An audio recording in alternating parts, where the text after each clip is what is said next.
What's up, everybody? It is the Best Bot Kid Smooth, and I am back with a video. Hopefully it's going to be a little bit shorter than the others, but I don't understand why. We had a lot of news today. PlayStation opened up this morning with this PlayStation 5 state of play. They had the Ps5 Ui Reveal. They had a lot of tractions, a lot of cool things. They got a lot of cool things going.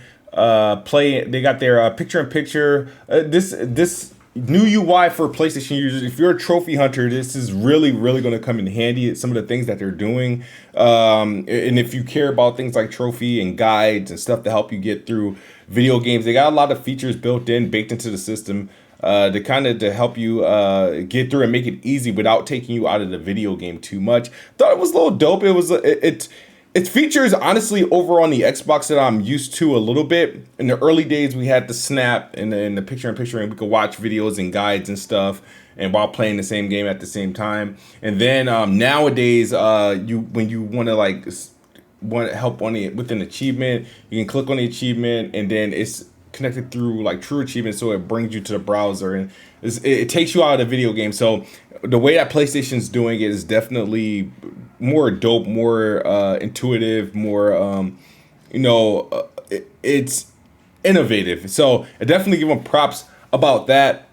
Couple things, they had a couple moments where they were booting through different games. They fast forward to certain parts where I thought they should have just taken advantage of showing off the load time, but they showed off a little bit like the Sackboy and then the Destruction All Stars. The UI, like I said, looks like an upgraded version or a reimagined version of the PlayStation 5 UI, similar to some of the leaks that we saw before. I think it's cool. I got nothing really against it in terms of the PlayStation 5 UI. But not only that, so that pretty much rocked the morning. I think the video has like a ton of views right now, and a lot of people are going to be podcasting about it today, tomorrow, all throughout the weekend. The other thing that happened was the Xbox Series UI, not UI. Well, their UI was revealed yesterday, and everyone, if you're an Xbox One user right now, you got access to the UI as of this morning. Xbox has gotten an update, so it looks like what the next generation Xbox UI look like, except for the Series X UI is going to be faster, snappier. I think it's at 120 frames per second, 60 to 120. I don't know what the UI on the Series on the One X is running at. So we got a taste of the UI yesterday. I'm currently working with it today. The embargoes for the Series X went up, so now we got gameplay of Yakuza, Dirt 5. Now Gears 5 gameplay should be going at live. I know I've seen load time comparisons. Digital Foundry should probably have a video out probably tomorrow on Gears 5. And they released a list of the the launch games. There will be 30 games that are optimized for the Series X and S at launch this holiday. So it's a long list of games. Matter of fact, I wish I had this thing open. I'm gonna try to get it open right now. We're gonna go to xboxwire.com. Hopefully that's correct. And we got 30 full optimized games at launch here, guys. Let's see. So a lot of people are critical of this list, but obviously Assassin's Creed Valhalla is a launch title for the Series X. We know it's running at 4K 60.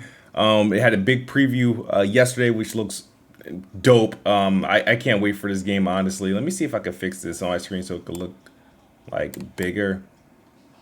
Matter of fact, we're gonna have this take up most of the screen, and I will sort of correct myself. All right, there we go. Correct that. I'm sorry, guys. So we got Assassin's Creed, and let's make this bigger. All right, so we got Assassin's Creed Valhalla, which is my most anticipated game. Borderlands 3 is getting this next gen upgrade at launch. Bright Memory 1.0. If you guys don't know, remember the Xbox May event, the first game they opened the show with. Graphically, it looked impressive. That's Bright Memory Infinite, and that's due out next that's due out in 2021. It's going to be 4K 60. It's going to be using ray tracing. So we're getting the, I guess, the version that's on PC, which is probably going to act as a like a demo maybe, but it's going to be available day one. The first pretty much idea of the game, and then the full Bright Memory Infinite will be coming 2021. So I'm actually excited about that, because that gives me another game to play like at launch that I really want to see what it's doing on the Xbox Series console. A lot of the stuff is really existing games, like stuff like Cuisine Royale and stuff like that. Stuff I wouldn't put on this list. Devil May Cry 5 Special Edition, obviously getting its next gen upgrades. Now the controversy about that is that the Xbox version will not feature ray tracing immediately. The ray tracing will be available on the PlayStation 5 version. I still don't understand why that's taking place, but I'm a little bit disappointed in that, because Devil May Cry 5 was one of my favorite games in 2019. I don't plan to play it again until it gets the ray tracing up there, because I felt the game looks good. It was running at 60, or at least targeting 60 frames at 4K on a 1X. So I mean, I'm not sure what else they could have possibly done, but I'll give it a try when the Xbox Series gets this ray tracing.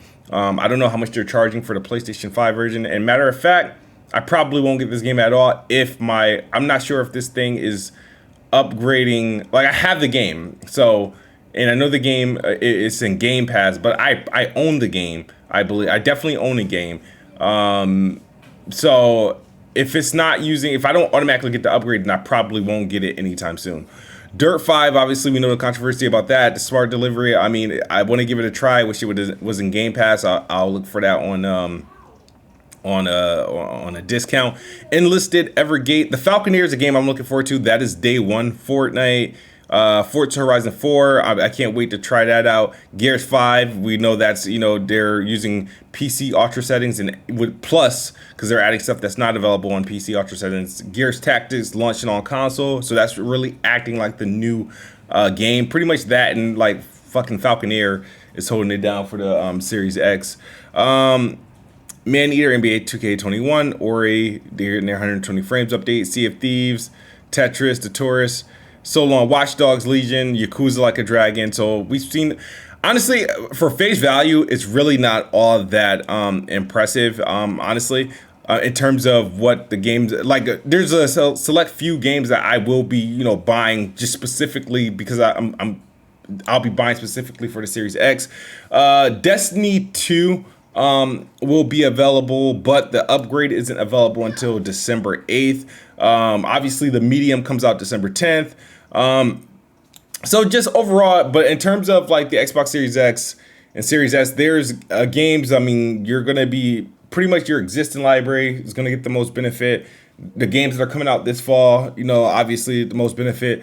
PlayStation, on the side of a PlayStation, it's a little bit more intriguing there in terms of games that their first party is buying. So their headliners, Spider-Man, Demon Souls, and Godfall. They also have Bugsnax, Sackboy. I know some of these games are on PS4 as well, but you can't, overlook them. So that's why when I get the PlayStation 5, I'm buying like 3 games, and they're all games that are only found on a PlayStation like device. So whereas the Xbox is generally going to be games either I have games that are going to be launched in Game Pass the same day, and my highly anticipated games that are like third-party games, and mostly it's Assassin's Creed Valhalla. So the embargo lifted.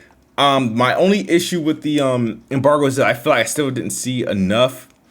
We know we got teased with the Fallout 4 60 frames per second, the doubling of the frame rate. And I'm pretty sure over the next couple days, I know between tomorrow and going into next week, we're going to be seeing a bunch of games that have been optimized for Series X, other games that are, taking advantage of the Xbox Series X's power. So we're gonna see a lot of that over the next couple of days, but on the outside looking in, I'm happy for the launch. I can't wait till these consoles come out. We got to see everything that we needed from PlayStation with the exception of backwards compatibility. And we got to see everything that we want from the Series X with a couple asterisks. And a couple asterisks, I mean, sure, we saw a big blowout of Assassin's Creed Valhalla, which looks beautiful, but I want to see it on the Xbox Series X.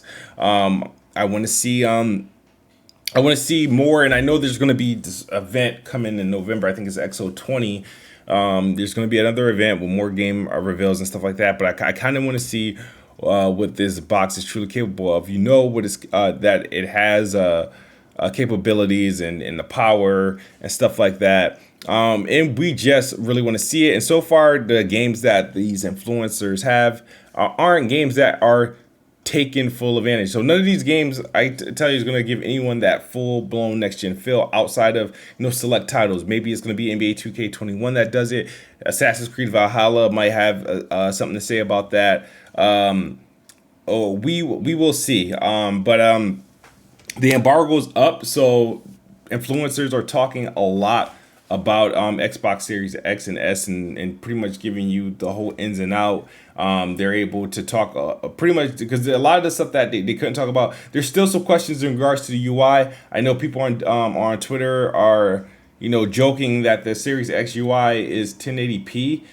Currently it's 1080p. I know the Xbox One X UI wasn't 4K, so that's the big thing that's trending now. That John Linderman from Digital Foundry confirmed that the Xbox Series X UI is 1080p, and now everybody likes Digital Foundry again because it's something that PlayStation fanboys get to run with up until Xbox does one of those launch day updates to revamp it, and by the time it launches, it'll be 4K running at like a higher frame rate. Like it matters, it's the fucking UI. But in terms of, if you guys want to know my thoughts on the UI in comparison, I think PlayStation's pretty much user interface versus Xbox where it's existing. There's no generational change. There's been, when you consider for where the Xbox One was and now what we have now, it's a generational change, but we kind of saw that change as it happened. We didn't just wake up one day and boom, this is the new UI. PlayStation, obviously, they took more, generational steps, things that was like, okay, this is new. This is something I can't do on my PlayStation 5. So when it comes to their pretty much their setup, for the early part, their setup in terms of launch games, PlayStation has that in terms of like the user experience currently, and unless something happens at launch, you have to give the edge to PlayStation there in terms of their user experience and then their launch games. The Series X as an overall platform console, I think, is going to be the better product. But like I said, both of these, we're looking at the long game. I think the Xbox has a better future. I'm talking about launch. Their launch is going to be subpar in terms of like games and what you're going to be doing with it. But I think beyond that point, June 2021 and move onward, it's all Xbox. But that's my video for today. I hope you guys enjoyed. Hit that like button. Hit that subscribe button if you haven't subscribed. Otherwise, I will talk to you later. I'll see you guys on Salty's Gaming Podcast. Xbox is the best box, and I am the best bot. Good night or good morning if you're on the other side of the globe. I'm out of here. Peace.